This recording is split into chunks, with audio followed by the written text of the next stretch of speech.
Welcome to டூட்டீஸ் world. இன்றைக்கி நம்ம சேனலில் ஒரு குழம்பு ரெசிபி தான் பார்க்க போகிறோம். பாசிப்பருப்பு கடையல். இது பார்த்திங்கன்னா சுட சுட சாதத்தோடு வச்சு சாப்பிடும்போது ரொம்பவே டேஸ்ட்டாக இருக்கும்.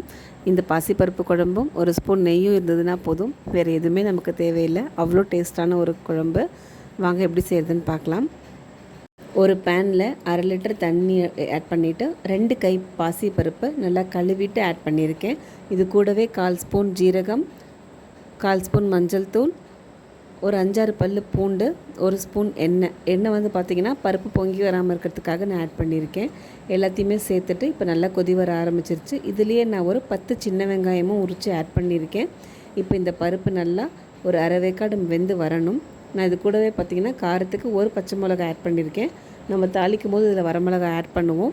ஸோ உங்களுக்கு தகுந்த மாதிரி நீங்கள் காரம் அட்ஜஸ்ட் பண்ணிக்கோங்க. நாங்கள் குழந்தைங்க சாப்பிட்றதுனால மீடியம் காரம் தான் வைக்கிறதுக்காக நான் ஒரு பச்சை மிளகா மட்டும் ஆட் பண்ணியிருக்கேன்.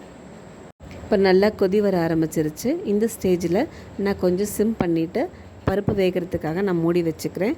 ஆனில் வச்சிங்க அப்படின்னா பருப்பு பொங்கிட்டே இருக்கும். நம்ம ஆயில் விட்டுருக்கோம், ஸோ அந்தளவுக்கு பொங்காது. பட் இருந்தாலும் ஃப்ளேம் லோவில் இருந்தது அப்படின்னா அவ்வளோ சட்டுன்னு பொங்கி வராது. இப்போ பருப்பு நல்லா பாதி வேக்காடு வந்துருச்சு. இந்த ஸ்டேஜில் நான் வந்து ஒரு பெரிய தக்காளி பழத்தை கட் பண்ணி ஆட் பண்ணியிருக்கேன். பருப்பு பாதி வந்ததுக்கப்புறம் தக்காளி போடுங்க, இல்லைனா புளிப்புக்கு பருப்பு வேகிறதுக்கு ரொம்ப டைம் எடுத்துக்கும். ஸோ இப்போ தக்காளி நல்லா வேகிறதுக்காக நான் திரும்பவும் இதை வந்து மூடி போடுறேன்.